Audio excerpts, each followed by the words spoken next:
It's really great to be here with you today. And, you know, part of me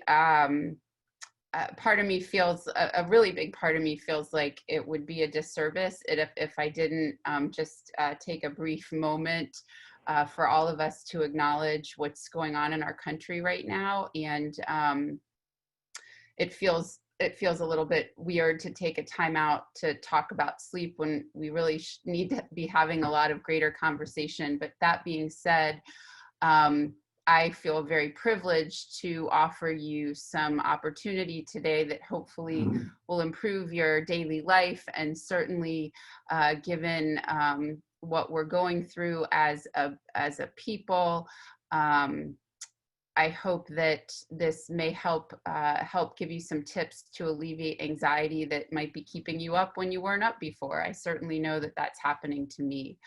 So thanks for spending some time with me today. I entitled this The Symphony of Sleep, really without much intention. And then at the end of the talk, I realized I talk a lot about noise, so it seemed appropriate.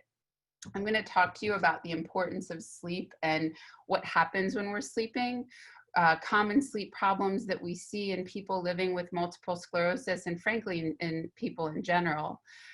Discuss how these are usually handled when you discuss them with your healthcare providers, provide some information about breaking common sleep habits, and then review principles of sleep hygiene and discussing how to implement a healthy bedtime ritual. So let's talk about why and how we sleep. This is my son, who doesn't like napping, but it sure does look like he likes napping here. This was after a long day at the beach. And ideally, I think when we see babies sleeping, all of us are jealous, right? Like babies spend, 18 hours of their days asleep, letting their brains grow and, learn and store memories. And we often wonder, why we can't just sleep like a baby anymore. So the benefits of sleep really just go unspoken. There's an old Irish proverb: a good laugh and a long sleep are the best cures in a doctor's book. And I don't know about you guys, but if I've had a hard day or a hard week, the best thing I can do is allow myself extra sleep as soon as I can. And I know that you can't play catch up on sleep, but a good night's sleep really does do a soul good. I think one of the things that's super interesting right now during the COVID-19 pandemic is that one of the biggest recommendations given by both conventional and integrative medical professionals is the importance of sleep for supporting your immune system. And that just goes without saying enough. Poor sleep is associated with heart disease, cancers, metabolic disorders like diabetes, autoimmune disorders, infection, and obesity. And not just obesity, but inability to lose weight. Sleep loss may be associated with chronic inflammatory processes, and these are the processes that drive the diseases I just talked about. Less REM sleep may be associated with an increased risk of dementia. And in fact, acute sleep loss, just one night of sleep loss, increases levels of tau protein in the blood. And tau protein, if you know anything about dementia, we talk about plaques and tangles, and tau protein is one of the proteins that's involved in the pathophysiology of Alzheimer's disease.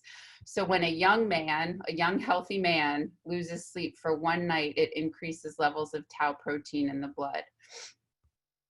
And then this is how we sleep. So sleep is broken down into stages: non-REM sleep and REM sleep. There are 3 stages of non-REM sleep. The first one is when we transition from wakefulness to sleep. And in fact, most people wouldn't recognize that they actually were asleep during this time, but they are. This makes up about 5 to 10% of sleep. The second stage of non-REM sleep is associated mainly with EEG changes. Some of you may have had an EEG when they put the sticky things on your head to check for seizure activity, or when you've had a sleep study. The characteristic of this phase is a type of brain wave called a sleep spindle. The third stage of non-REM sleep is deep sleep or slow wave sleep. And this happens for about 10 to 20% of sleep. It decreases with age. And this is the typical time when we have parasomnias. And parasomnias are things like sleepwalking, sleep talking,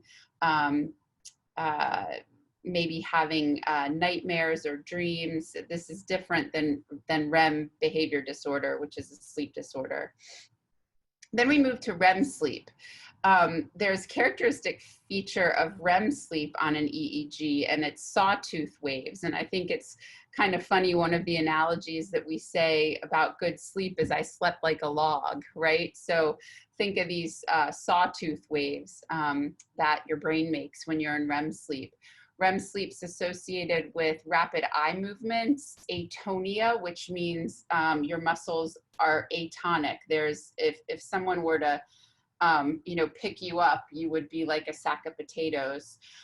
Vivid dreams, and it makes up 18 to 23% of sleep. And then within REM sleep, you're broken down into phasic REM sleep, where you're having these bursts of rapid eye movements. Your respirations may vary. You might have muscle twitches or jerks or jumps. And then in tonic REM sleep, you have fewer eye movements and less motor activity. These stages repeat themselves in recurrent cycles of about 90 to 120 minutes. And as the night moves on, REM sleep increases and stage 3 non-REM sleep decreases. So now you know a little bit about how you sleep, and it's important because we do think that certain things happen in REM sleep. Like we think that memories are consolidated and the brain gets a chance to rest.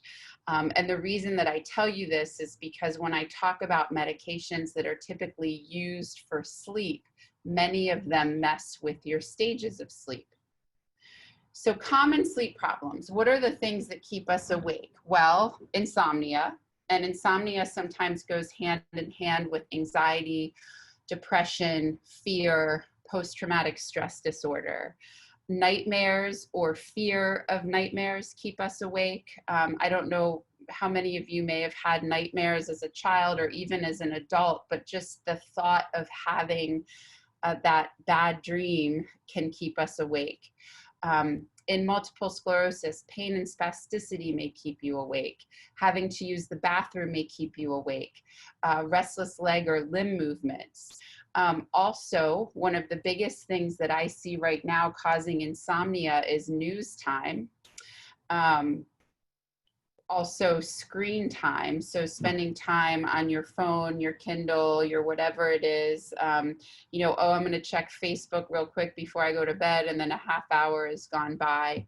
And the reason for that is because these screens put out a blue light, and this blue light messes with our pineal gland and our ability to put out melatonin appropriately. Heartburn can wake us up. Sleep apnea can wake us up. Having a full belly, drinking caffeine too late, or drinking alcohol can keep us up. Now, alcohol typically puts people to sleep, but it very seriously disturbs sleep architecture, and it can cause other problems like rapid heartbeat, sweating, anxiety, and all kinds of things that can wake us up. And then medications can keep us awake. So if you're on a medication to promote wakefulness, like modafinil or dextroamphetamine or dalfampridine, if you take those too late in the day, they may actually prevent you from falling asleep. Many of you have probably taken steroids that have kept you up at night. And then this is my favorite, family can keep us up at night. So your bed partner who has sleep apnea, your young child who's not yet sleeping through the night, or your teenager who is out and has a later curfew, and so you're up worrying. So I think that families can also be sleep problems. I wanted to talk a bit about sleep band-aids because what typically happens does not cure sleep problems. And really what I'm speaking to right now is the treatment of insomnia. And what ends up happening at a traditional visit is there a pill for that? Hey doc, I'm not sleeping. Try some melatonin. A month later, hey doc, I'm not sleeping. Here's your Ambien. I hope that that's not happening as much as it used to, because we have so much data telling us that these medications can do more harm than good, particularly in aging populations. But there are a ton of pills for sleep. So what we do when a person is having a problem sleeping is we try to kill two birds with one stone. So, oh, you're also having frequent headaches or maybe nerve pain. Well, we'll put you on trazodone or amitriptyline or nortriptyline to try to help with that, in addition to these drugs that make you sleepy. Or, oh, you have some allergies. Why don't we try some Benadryl? It'll make you sleepy and it might also help with allergies. Or, gosh, maybe your spasticity is keeping you up at night. Let's try a muscle relaxer at bedtime. Other medications for sleep are hypnotics like zolpidem, ezopicolone, which is Lunesta, Zaleplon is Sonata, zolpidem is Ambien. Benzodiazepine. So many people are on a low dose benzodiazepine that they started literally 50 years ago for sleep. And now they continue it for anxiety. These are alprazolam, lorazepam, diazepam, temazepam. If a person is going through a period of time where they meet the criteria for depression or anxiety, they may be put on an antidepressant medication, an SSRI or an SNRI, with the hopes that in resolution of their depression or anxiety with medication, their sleep will also normalize. Some people are on antipsychotics like quetiapine, which the brand name is Seroquel, and others, Abilify for sleep. And also anti-seizure medications that we use for pain, gabapentin, pregabalin, carbamazepine. These are some of the most commonly used medications to treat nerve pain that also make people sleepy. So sometimes we load them at the back end of the day, hoping that you'll get better sleep. And I put alcohol on here again because it's probably the most, besides over-the-counter sleep preparations like Tylenol PM, Advil PM, Unisom, it's probably the most common self-prescribed medication for sleep. And so now I'm just going to move on to a table that I did very quickly, really just from my own, what I have in my head from pharmacology. And the purpose of this table is to show you how none of these things actually fix the sleep problem. And again, I'm speaking specifically to insomnia. Now, many people who have, say, obstructive sleep apnea, for example, who are sleeping horribly, once they start using their CPAP or BiPAP, it is like a dream come true for them. They feel rested during the day, and at night they're able to go to sleep. They use their CPAP, everything is great. People who have restless leg syndrome, who are put on either an iron supplement if they need it, or treated for renal dysfunction, or they're put on a medication for restless leg, their sleep becomes very, very restful once those underlying conditions are taken care of. But I wanted to share with you the most common things that happen. So a person is put on a tricyclic medication. Well, it makes you sleepy, helps with pain, depression, anxiety. Sometimes they're used for bladder and bowel issues. But tricyclics suppress REM sleep, so you actually don't get as much as you need. Tricyclic medications are associated with an increased incidence of Alzheimer's disease. Sorry, there's a spelling error there. I actually couldn't see the slide when I was making it. Associated with Alzheimer's disease, dry mouth, constipation, urinary retention. Antihistamines, same thing. They may make you sleepy. They may help with anxiety or allergy issues, but they're associated with an increased incidence of Alzheimer's disease, and they too have side effects. Hypnotics, they put you to sleep, but they also suppress REM sleep. And they have major side effects in that parasomnia category, like sleep eating, sleepwalking, abnormal sleep behaviors, like I forget his name now, but the senator who drove his car through the gate in DC many, many years ago on Ambien. Muscle relaxants definitely make you sleepy. They may improve pain or spasticity, but they too may suppress REM sleep. Benzodiazepines make you sleepy, help with anxiety, and actually withdrawal from them changes your sleep architecture. So it changes your REM sleep. Antidepressants, SSRIs and SNRIs might make you sleepy, and in helping with depression and anxiety, they may ultimately help with sleep and pain, but they suppress REM sleep and have their own laundry list of side effects that are intolerable for some people. Anti-seizure meds, same thing. They might make you sleepy. They might help with certain things, but some of these, particularly older anti-seizure medicines like carbamazepine, are associated with an increased incidence of Alzheimer's disease. They suppress REM sleep and have side effects. Antipsychotics make you sleepy. They may help with psychotic behavior. They may help with significant anxiety, but they also, older ones, can be associated with Alzheimer's disease and have side effects.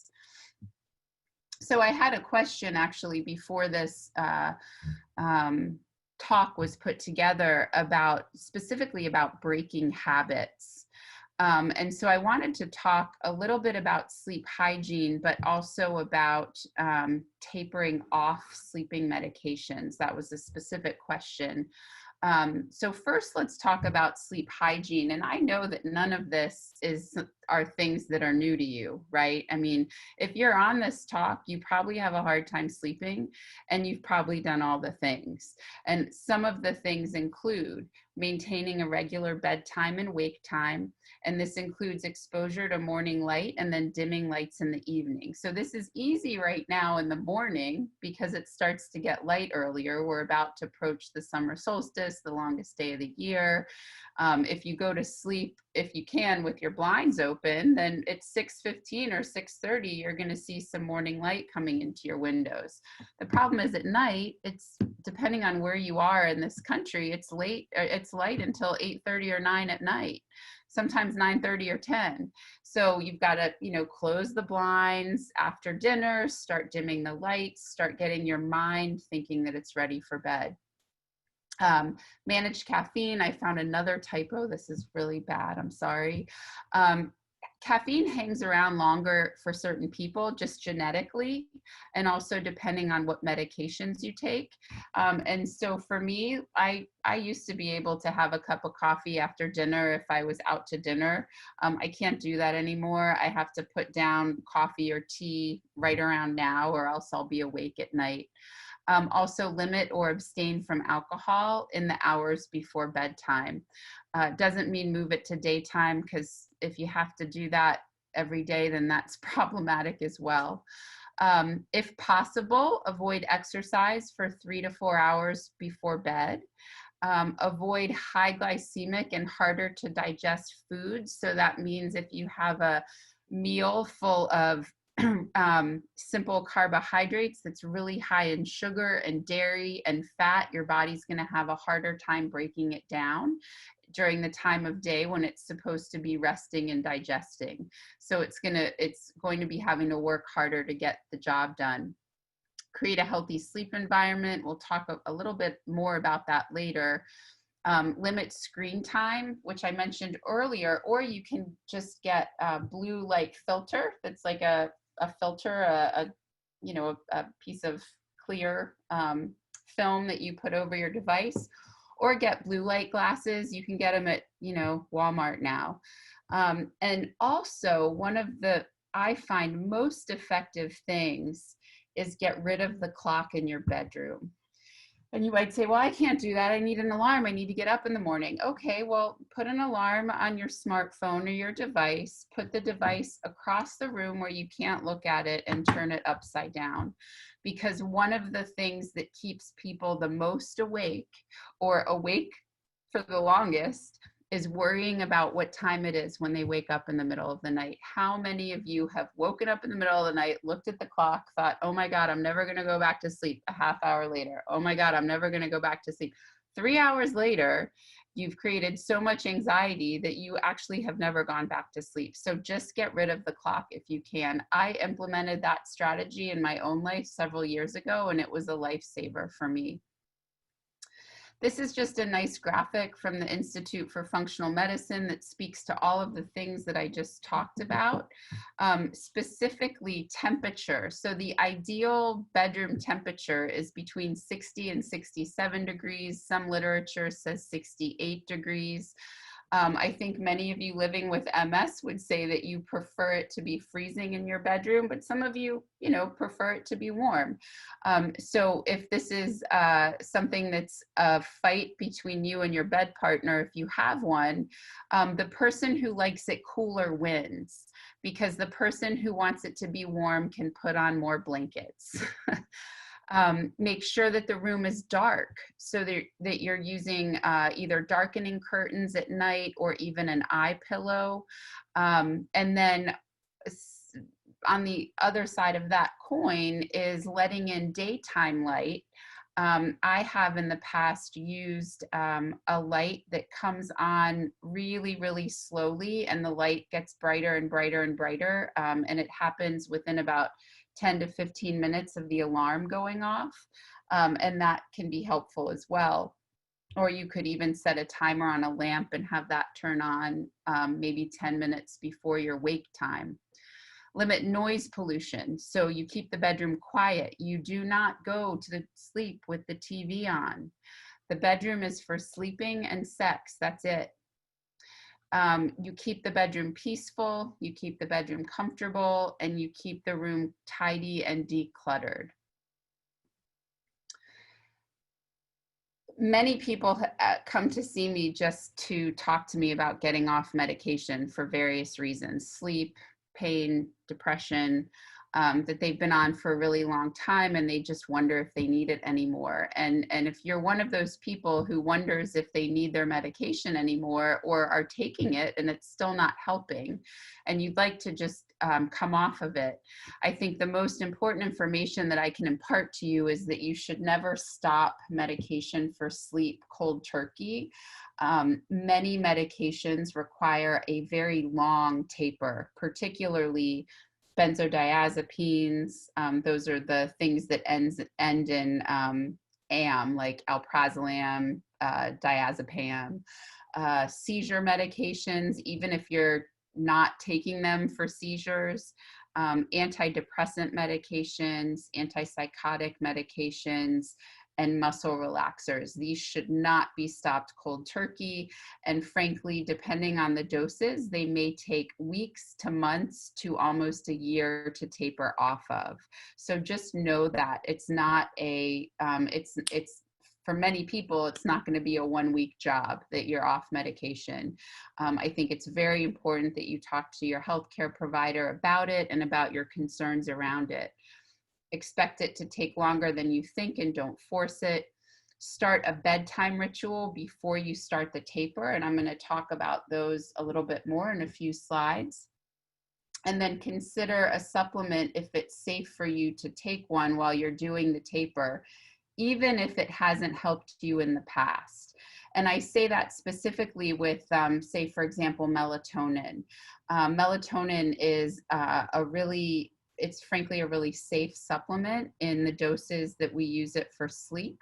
It is an anti-inflammatory, it has anti-inflammatory properties, and it may help kind of decrease some of the noise that I'm going to talk to you about to help you with tapering off a medication. So the two most common things if you Google supplements for sleep are going to be melatonin and valerian. I typically don't recommend valerian root because of reports of liver toxicity. I think you have to be really careful with that. You should know that melatonin has medication reactions or interactions, so that whenever you start a new supplement, you should be talking to your healthcare provider about whether or not it's safe for you. Others that are fairly safe include passion flower, lemon balm, lavender, chamomile, hops, and L-theanine. Passion flower, lavender, and chamomile come in teas.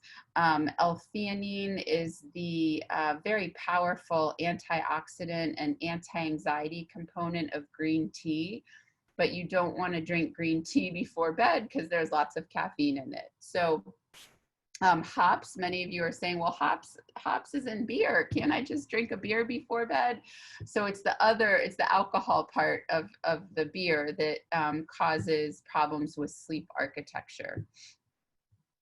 So let's talk a little bit about healthy sleep solutions.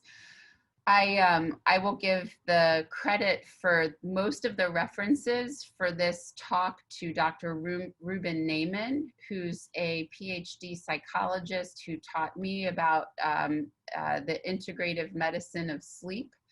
And the basic tenet for him is that you need to turn the volume down. So you have body noise, you have mind noise, and you have environment noise that contribute to difficulty sleeping. Insomnia is simply too much noise.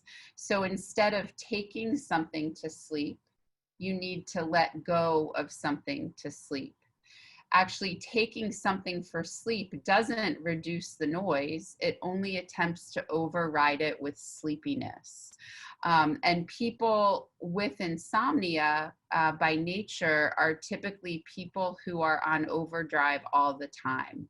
So their minds are busy, their bodies are busy, and sleeping at night it's not that their bodies aren't tired, it's that their minds are overriding the drive to sleep.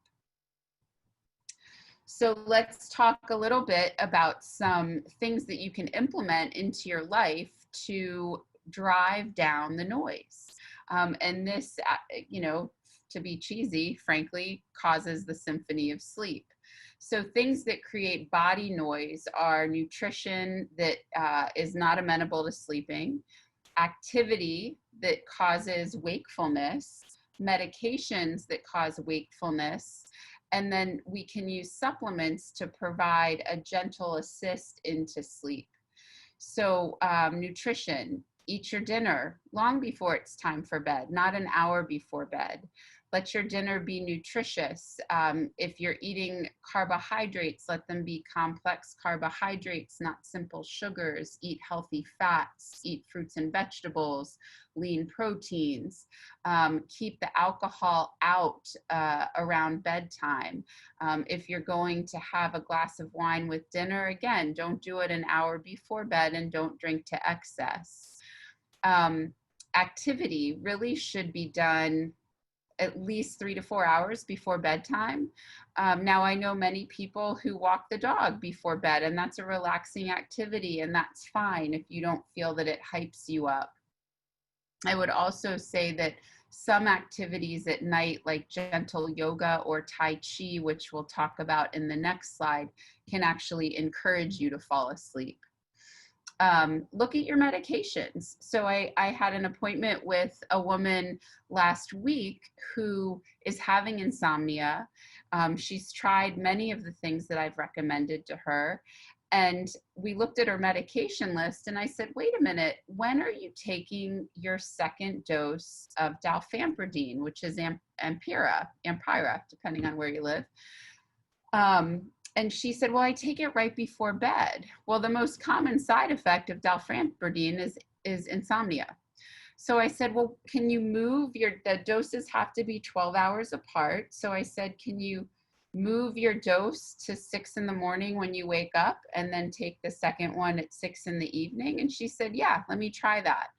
So it might be as simple as moving some medication doses that may be promoting wakefulness in you at bedtime. Mind noise. So these are some things that can help tamper down, the monkey mind and our mind that's racing. And people will say, I'm always thinking about something. I'm trying to solve the world's problems as soon as my head hits the pillow, especially right now. I strongly encourage cognitive behavioral therapy if sleep has been a long time problem for you. It helps restore the dysfunctional process that gets associated with sleep. I don't know about you guys, but if I have one bad night's sleep, when I wake up in the morning, I'm already worried about going to bed the next night. And that can create a perpetual cycle that causes insomnia. One of the other best pieces of advice I like to give is that you go to bed when you're sleepy. You get out of bed if you're not. So if you go to bed and you can't sleep, you get up, you leave the bedroom, and you go do something relaxing until you feel sleepy again, and then you go back to bed. Don't nap until your nighttime sleep improves, and get up at the same time every day, even if you had a bad night's sleep. One of the other things that I love that one of my teachers says, when your bus comes, get on it, otherwise you've missed the bus. I don't know who's on the call. I can't see names and faces, but I talked to a woman 2 weekends ago at the Can Do MS program. And she said, you know, I said, well, what time do you go to bed? She said, usually midnight, 1 a.m. And I said, okay, well, what are you doing? She goes, well, around 10 o'clock, I get so tired. But then around 11, I get a lot of energy. So I usually get up and start organizing. And I was like, girl, you've missed your bus. At 10 a.m., or 10 p.m., you need to go to bed. So when you're sleepy, get on it. It's your body trying to tell you something. There's some beautiful things that you can implement every night before you go to bed to try to calm down your mind. Some of these include listening to hypnotherapy or guided imagery or meditation, doing neurofeedback or biofeedback processes, which sometimes involve mantras or phrases that you tell yourself, or certain breathing exercises. Doing progressive muscular relaxation. So you would just, lie in bed or sit on a couch and actively think of relaxing your muscles from your head to your toes, or trying Tai Chi or yoga for sleep. So there's a wonderful yoga position called Legs Up the Wall that I love, and truly anybody can do it. So if you are not bound to a wheelchair, you can lay on the floor and literally put your legs up against a wall. If you can hold them up without the wall, that's great. And if you're bound to a chair, then you can have someone raise your legs to the level of your hips. So maybe you put them on a couch or a table in front of you, or maybe you have a power chair that would allow your legs to elevate.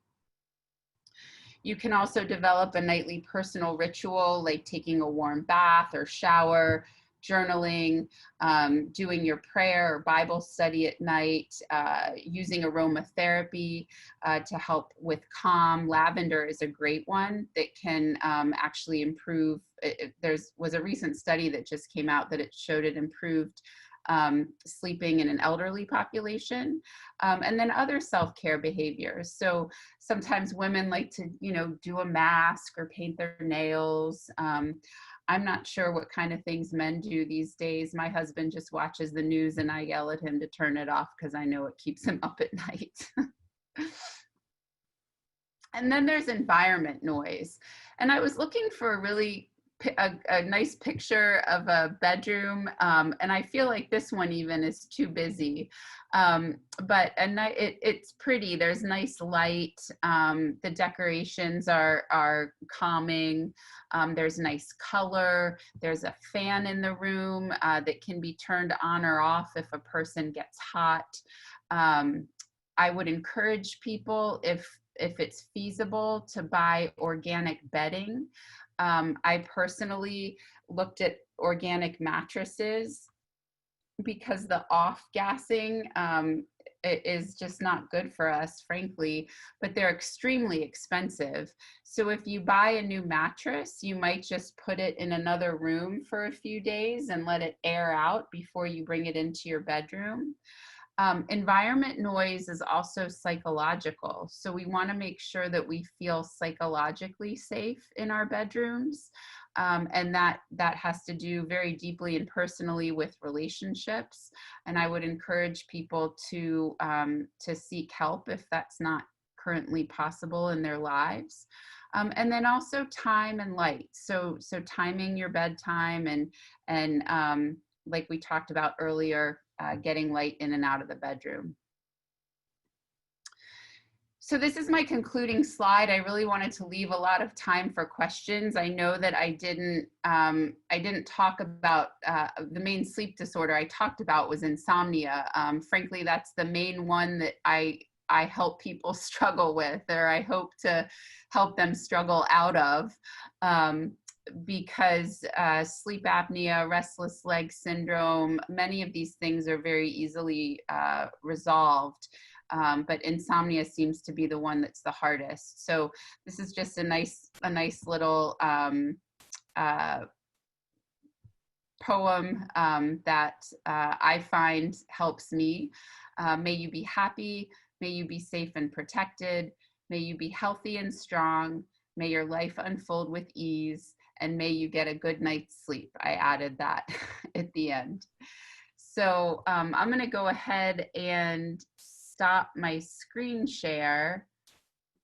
And then I guess Casey or Chris will come on and let me know how we're handling questions. Thank you guys for listening. We have time for some questions. Okay. If you have a question or comment, please use the raise hand feature in the app. Click the screen to pull up the menu, select more, the icon with 3 dots, and click raise hand.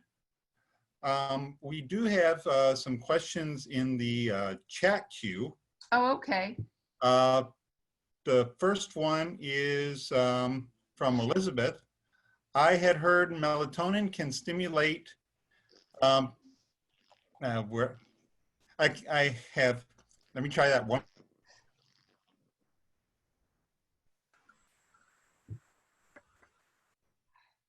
Chris, I lost you, but I can see the chat box. Okay. Yeah, so Liz, melatonin in really high doses can stimulate the immune system. It can also be protective for many things. It's currently being studied in the literature. I typically recommend that people start with doses of melatonin as low as 0.3 milligrams. And as high as 3 milligram. Some people take up to 10 or 20 milligrams, but I think when you're doing that, then you're getting into more of a medicinal than a subtle use of the supplement.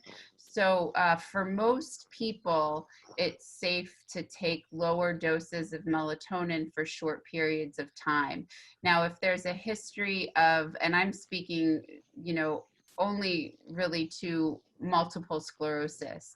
Each person on this call has a very specific medical history that I don't know about. So one of the things that you want to be most careful of with melatonin is a history of cancer. Chris, are you there? Yes, I am. Okay. I'm not seeing any hands raised, but there are plenty of questions in the chat queue. Okay. If you want to just go ahead. I'll just keep going. Go right ahead. Yeah, let's see. So one of them is about hot flashes and hormones. Certainly hot flashes can wake you up at night. That could be a 12-hour talk in and of itself. If you think you're experiencing hot flashes, I would definitely talk with your GYN provider about where you are on the perimenopausal or menopausal spectrum. Some people have more difficulties sleeping at different times of the month than others if you're still having menstrual cycles. One person asked, is it okay that I use a white noise machine? And actually, yeah, if a white noise machine helps you to get a more restful sleep, then I absolutely think that that is something that is helpful, not harmful.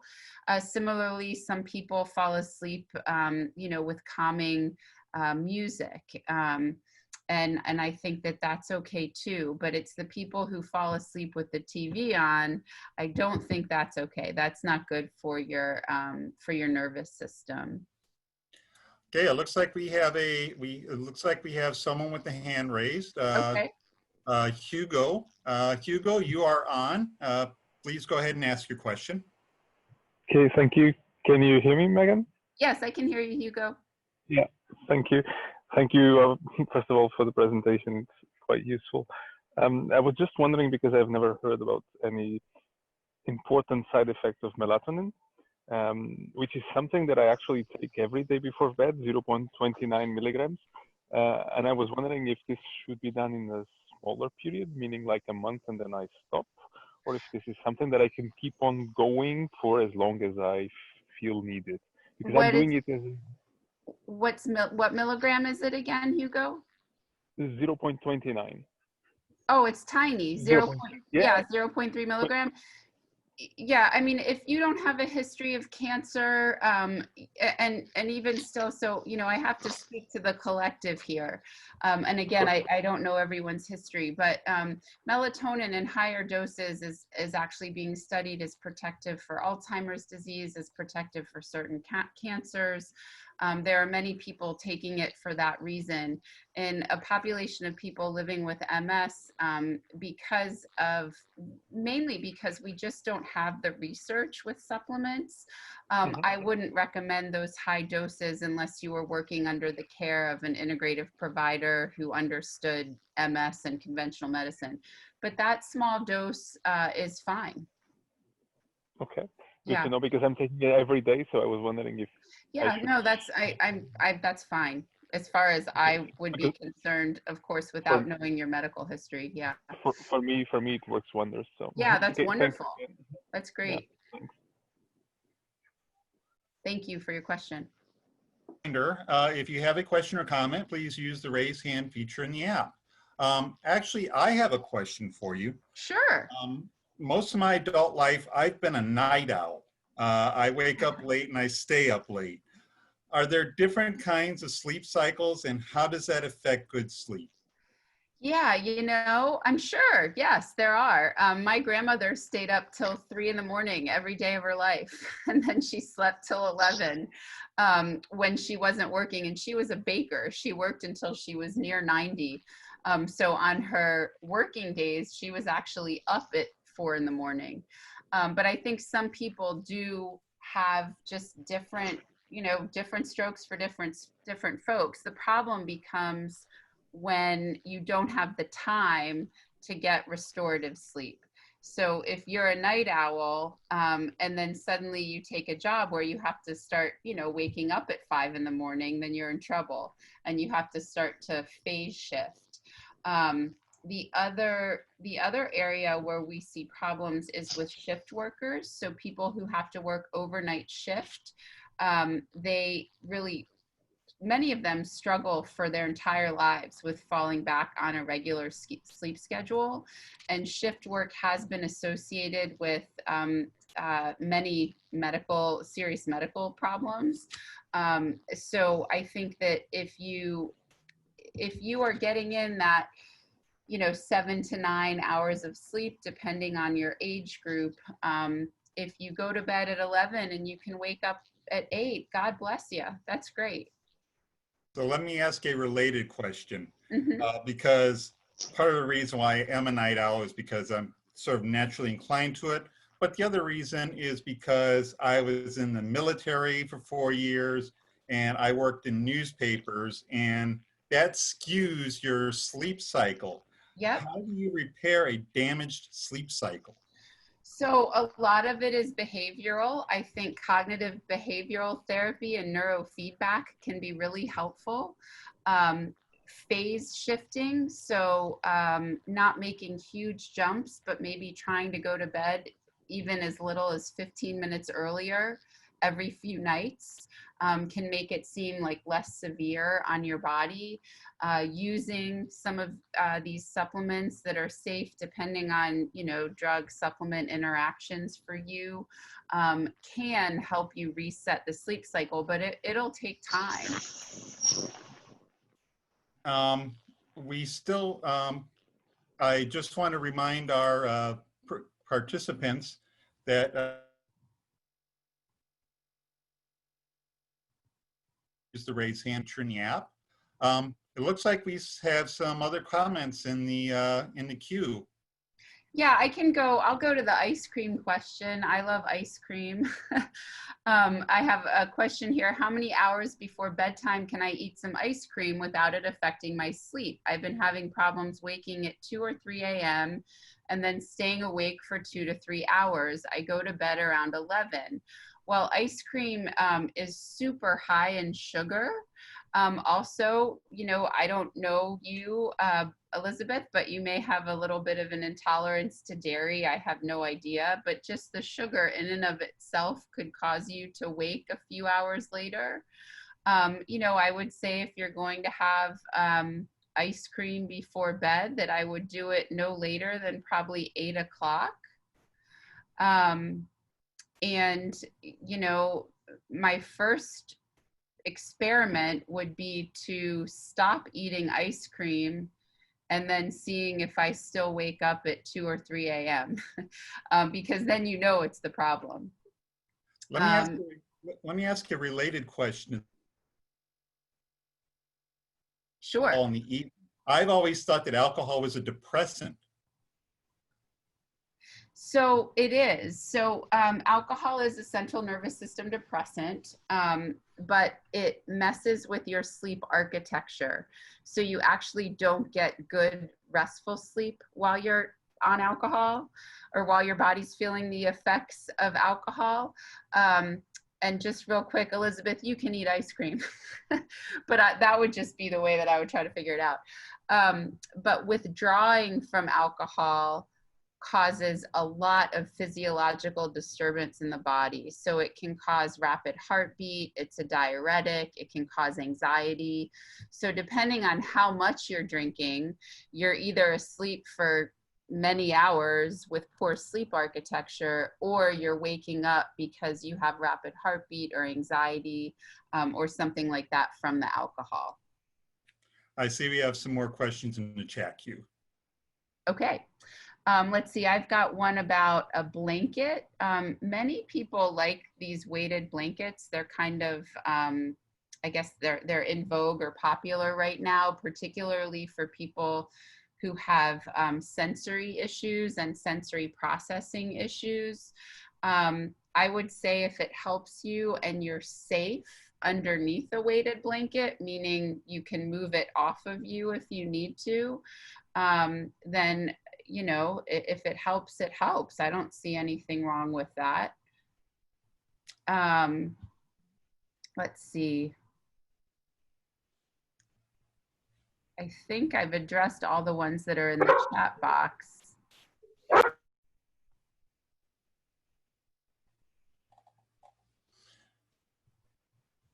Do we have any more raised hands? I am not seeing any more raised. We have a raised hand. Okay. This is Lisa. Okay. Lisa, you're on. Please feel free to ask your question. Oh, wait a second. I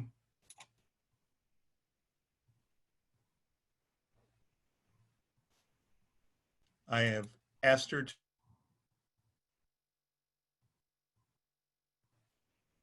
Lisa, if you can hear me, feel free to unmute and ask your question.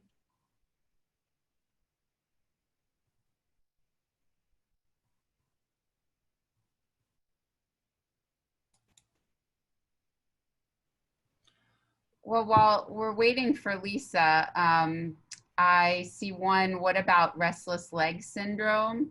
So restless leg syndrome can be caused by many different problems in the body, like renal dysfunction, diabetes, low ferritin without anemia. So I encourage people to get to talk to their healthcare providers about getting a good lab workup to see if there's a reversible cause of restless leg syndrome. And barring, you know, any findings there are a class of medications, typically those we use in Parkinson's disease, dopamine agonists and levodopa, that can help with restless leg syndrome, which it's a really common cause of, let's say, people don't necessarily know at night that they're having periodic limb movements or restless legs unless they're also having them before bed. So that's something that if a person thinks that they're sleeping well, but is waking up in the morning and just not feeling refreshed, just like sleep apnea, that would warrant a sleep study. So. And it looks like Lisa finally got her question to us, even though we couldn't seem to fix her audio issue. Okay. Her question is in the chat. It's in the chat. Let's see. Lisa. Chris, it may be that she sent it to you directly. Could you read that yeah, question? I don't see it. Okay. I got to sleep easily with 5 milligrams of melatonin, but I was very off balanced in the morning and sometimes had a headache. 3 milligrams work, but I can't take it every night. What if, so my guess is that her question regards her use of melatonin. Okay. Would you like me to repeat the specifics? So she can tolerate the 3 milligrams, but not every night? Yeah, from what I can tell here. Okay.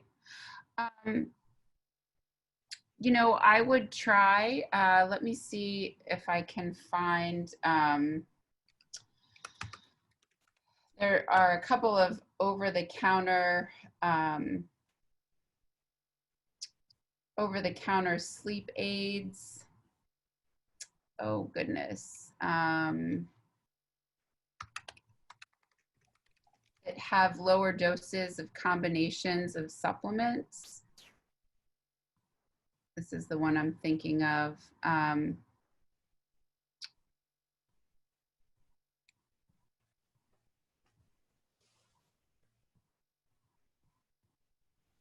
While Megan's looking, let me just mention, for those of you who use Zoom regularly, I just want to make you aware there is a new security feature in Zoom where we cannot unmute you without your permission. So if you use the raise hand feature and we go to unmute you, it will pop up on your screen and say the host wants to unmute you. You have to accept that and allow us to unmute you in order to be able to ask your question. So something to remember for future conferences. Also, if you are sending a question, it is helpful if you can direct that question directly to the speaker or directly to everyone, so that either of the co-hosts is able to pull up that question. So the brand that I'm thinking of is Midnight. It's MIDNITE, and you can get it just, you know, at Walmart or CVS. And it has 1.5 milligrams of melatonin, but it also has lemon balm, chamomile, and lavender in it. So the combination may work better for you. And that's all the time we have for now. If you have missed any part of the teleconference, it will be replayed on msfocusradio.org and available on demand on our MS Focus SoundCloud page or our YouTube page. Remember to follow MS Focus on Facebook, Twitter, and Instagram for times and access information. Our next teleconference will be Monday, June 8th at 7 p.m. Eastern. Our speaker will be Dr. Aaron Boster, and he'll be discussing how to make MS boring. Our sincerest thanks to all of our attendees for your participation, and especially for our guest today, Megan Weigel. Thank you so much. Thanks, guys, for listening.